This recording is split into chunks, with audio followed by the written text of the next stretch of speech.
Menteri Agama RI, Profesor Dr. KH. Nasaruddin Umar, MA, mengajak kalangan akademisi, peneliti, dan generasi muda untuk menyelamatkan manuskrip serta warisan intelektual Syekh Yusuf Al-Makassari yang masih tersebar di berbagai negara. Upaya tersebut dinilai penting agar pemikiran ulama besar asal Goa itu tetap terjaga dan dapat diwariskan kepada setiap generasi mendatang. Ajakan itu disampaikan Nasaruddin saat membuka Seminar Nasional Peringatan 400 Tahun Kelahiran Syekh Yusuf Al-Makassari di Auditorium UIN Alauddin Makassar, Kamis 9 Juli. Kegiatan tersebut merupakan bagian dari rangkaian Festival Aksara Lontarak Valium 7 2026 yang digelar bekerja sama dengan Yayasan Aksara Lontara dan Kabar Group Indonesia, KGI, Network.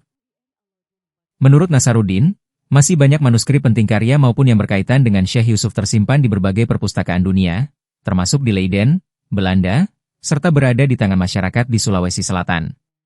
Seluruh dokumen tersebut, kata dia, perlu didokumentasikan, diteliti, dan dipublikasikan secara lebih luas.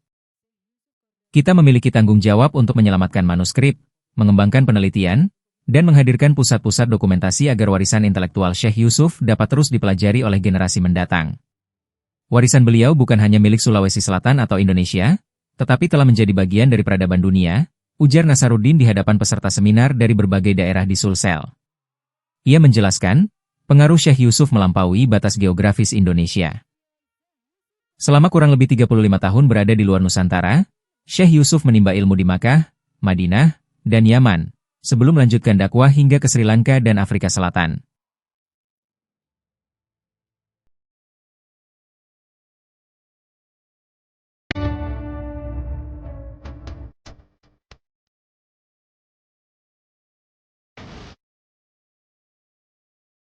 Polres Takalar meringkus terduga pelaku aksi pencurian dengan kekerasan di salah satu toko barang campuran di Takalar, Sulawesi Selatan. Aksi pencurian yang terekam CCTV tersebut terlihat dua terduga pelaku yang berboncengan menggunakan sepeda motor melakukan aksi pencurian dan merusak kamera pengawas milik korban serta mengambil paksa jerigen berisi bahan bakar minyak, BBM, jenis Pertalite dan Pertamax dari sebuah wadah kontainer. Pemilik toko, Daeng Niko, menjelaskan bahwa pelaku merusak fasilitas toko dan menghamburkan barang dagangannya. Ada dua jerigen penuh berisi total 70 liter BBM jenis Pertalite dan Pertamax yang diambil. Pelaku juga merusak dua buah kamera CCTV. Total kerugian untuk BBM saja mencapai sekitar 5 juta rupiah lebih, ungkapnya. Berbekal bukti rekaman kamera pengawas tersebut, pihak kepolisian langsung bergerak cepat melakukan penyelidikan. Kapolsek Mapakasunggu, Ibtu Sumarwan, membenarkan adanya pengungkapan kasus dugaan pencurian dengan kekerasan di wilayah hukumnya. Penangkapan para pelaku dilakukan secara bertahap melalui pencarian lapangan. Kurang lebih 2 minggu setelah kejadian, kami mengamankan satu orang pelaku tak terduga berinisial R. Dari hasil pengembangan, pelaku tak terduga lainnya diketahui berada di Kecamatan Bontonompo Selatan, jelas Ibtu Sumarwan, Rabu 8 Juli. Tim Unit Reskrim dan Intel Polsek Mapakasunggu yang dibantu oleh tim URC Satreskrim Polres Takalar kemudian melakukan pencarian ke lokasi kedua terduga pelaku dan berhasil meringkus R. Sementara itu, terduga pelaku F yang diringkus polisi sempat melakukan perlawanan. Polisi akhirnya menembakkan pistol ke udara sebagai bentuk peringatan. Setelah dilakukan negosiasi yang dibantu oleh masyarakat setempat, pelaku terduga F akhirnya bersedia menyerahkan diri.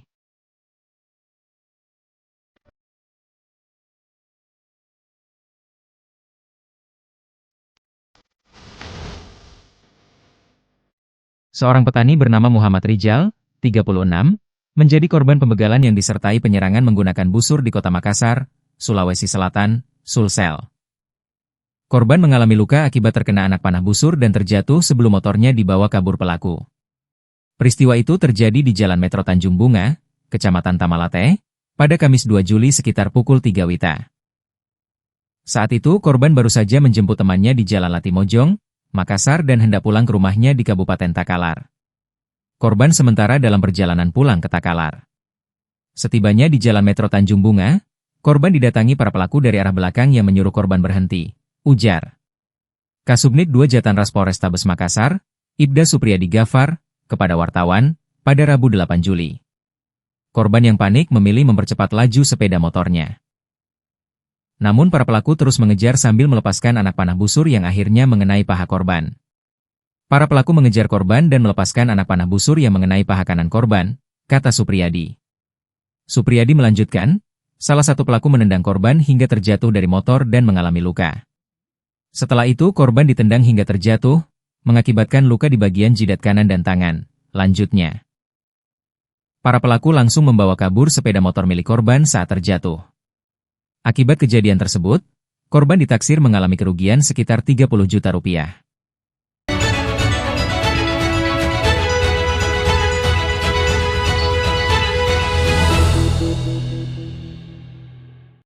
Seorang pria berinisial DP, 34, tewas usai ditikam saat pesta minuman keras, miras, di rumahnya kawasan tempat pembuangan akhir, TPA, Kecamatan Manggala, Kota Makassar, Sulawesi Selatan, Sulsel.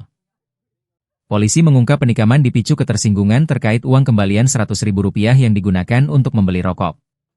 Kapolsek Manggala Kompol Samuel Tulongan mengatakan peristiwa itu bermula saat korban dan terduga pelaku berinisial DB sedang minum miras bersama di lokasi kejadian pada Rabu 8 Juli. Saat itu, pelaku menyerahkan uang Rp100.000 kepada istri korban untuk membeli makanan. Permasalahan di lokasi TPA di mana korban dan pelaku itu sementara minum minuman keras, setelah itu ada uang yang dipakai untuk membeli rokok itu yang Rp100.000. Jadi, dipakai kembaliannya, uang membeli makan. Untuk membeli rokok itulah ketersinggungan di situ karena ada pengaruh miras, ujar Kompol Samuel Tulongan, pada Kamis 9 Juli. Samuel mengatakan pertengkaran antara korban dan pelaku tidak disaksikan secara langsung oleh istri korban maupun orang lain sebagai saksi. Sebab, saat keributan terjadi, orang-orang yang berada di lokasi sudah berhamburan. Jadi terjadinya penikaman karena saksi itu istri korban tidak melihat sudah terjadi pertengkaran di tempat mereka minum di situ.